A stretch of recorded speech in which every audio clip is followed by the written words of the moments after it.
Fala pessoal, aí de volta para a gente falar sobre o segundo vocábulo grego, eikon, né, que designa imagens naturais, como por exemplo a pintura, e imagens artificiais, como por exemplo a superfície da água. E aí a gente já tem uma referência ao mito de Narciso. Né? O vocábulo eikon, o vocábulo grego eikon, ele tem origem no termo ícone. E ícone, por sua vez, é como a Igreja Cristã Ortodoxa Russa chama até hoje as imagens que venera. Mas por que chama assim? Por que ela chama de ícone? Por conta do Império Bizantino, da arte bizantina.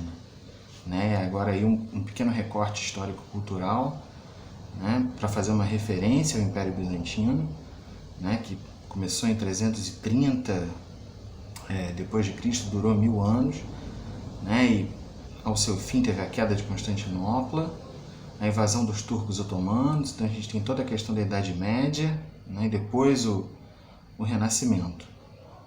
Bom, o que é um ícone? Um ícone é um texto visual, por isso que eu chamei o título do vídeo de ícone, um texto visual. E esse texto visual, ele tem uma profusão de signos, né, ele tem acúmulo de códigos, múltiplas informações, múltiplos pensares. O que era um ícone? Como era feito um ícone na época do Império Bizantino? Né? Bom, um ícone era feito de traços, tintas, traços escritos, tinta, madeira, era feito sobre madeira, era delineado sobre madeira e era feito pelos monges, né? Os monges dos mosteiros, mas feito sobretudo pelos que eram consagrados. Né? E por que eles estavam sendo feitos? Essas imagens estavam sendo feitas para divulgar, postular os valores do cristianismo bizantino.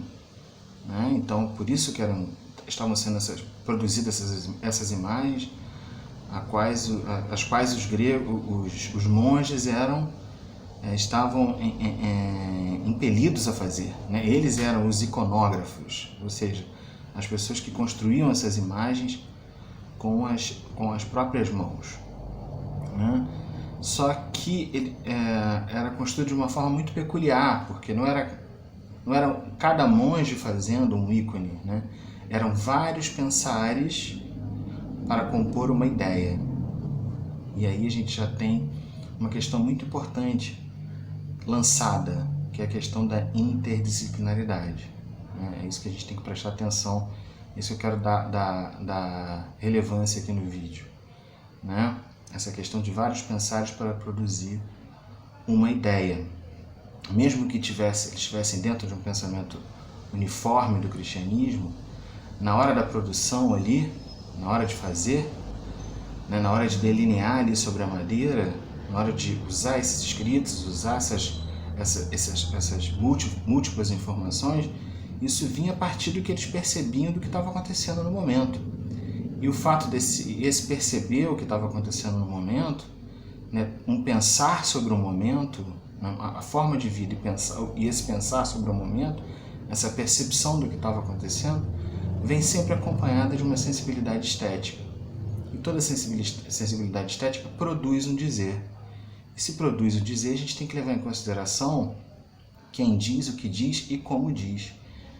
Embora, sobretudo, a questão da arte incida especificamente sobre como, porque a arte é como, não é verdade? Então, uma coisa que eu queria dizer também, que o ícone era uma junção de tempos, uma profusão de signos, né, e um acúmulo de códigos. O que a gente pode pensar hoje que faz relação com isso? Não é a grande rede?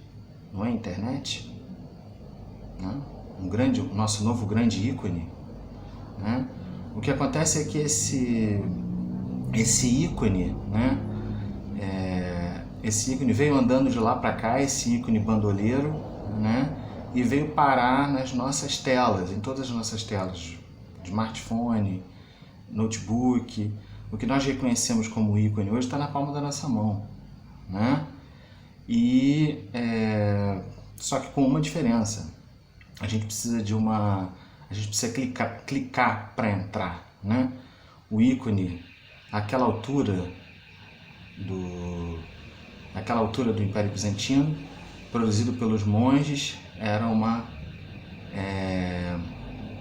rede aberta, vamos dizer assim, né? Na verdade, hoje até a gente pode pensar que continua uma rede aberta, mas com as suas peculiaridades, né? Talvez muito restritas, ainda mais nesse momento que quem são os monges agora enclausurados somos nós. Nós somos os monges que acessamos esses ícones, né? E devemos continuar enclausurados mesmo. Temos que ficar em casa mesmo. Não é verdade? O que eu quero dizer, uma outra ideia que eu comecei de trazer para cá foi a metáfora da neve marinha, para fazer uma comparação com os monges do Império Bizantino, né? O que é a neve marinha? A neve marinha é toda aquela matéria orgânica que vai se depositando desde a superfície do oceano até o fundo, onde vivem as criaturas mais abissais.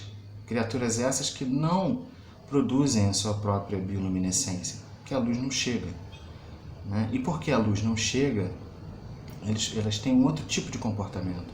Eles não caçam, eles absorvem toda essa neve marinha. Então a metáfora que a gente pode usar aqui para comparar em relação aos monges do Império Bizantino é que os monges, mesmo naquele momento obscuro,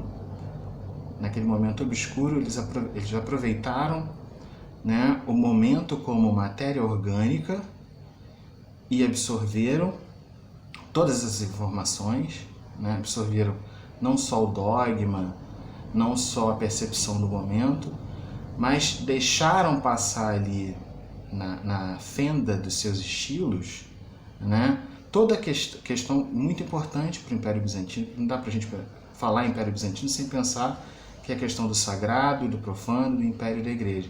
Então, nas fendas das criações, vai uma versão particular de cada um, né, do que era a percepção daquele momento. Mesmo assim, eles conseguiram produzir a sua bioiluminescência, né, e se alçarem como estrelas brilhando a anos-luz, né? E caberá a nós cientistas, historiadores, a saber, cada um com a sua hermenêutica particular, cada um com a sua transdisciplinaridade, caberá a nós, com a nossa sensibilidade e subjetividade, captar aquela mesma ideia de transdisciplinaridade que foi legada por eles a nós.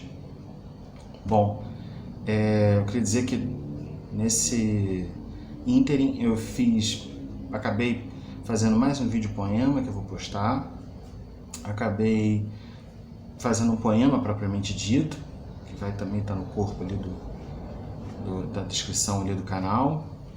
Queria dizer também que eu vou deixar um exemplo, uma imagem do que era um ícone, né? E esse exemplo é a Dormição de Maria, né? Então, é isso. Muito obrigado e até a próxima.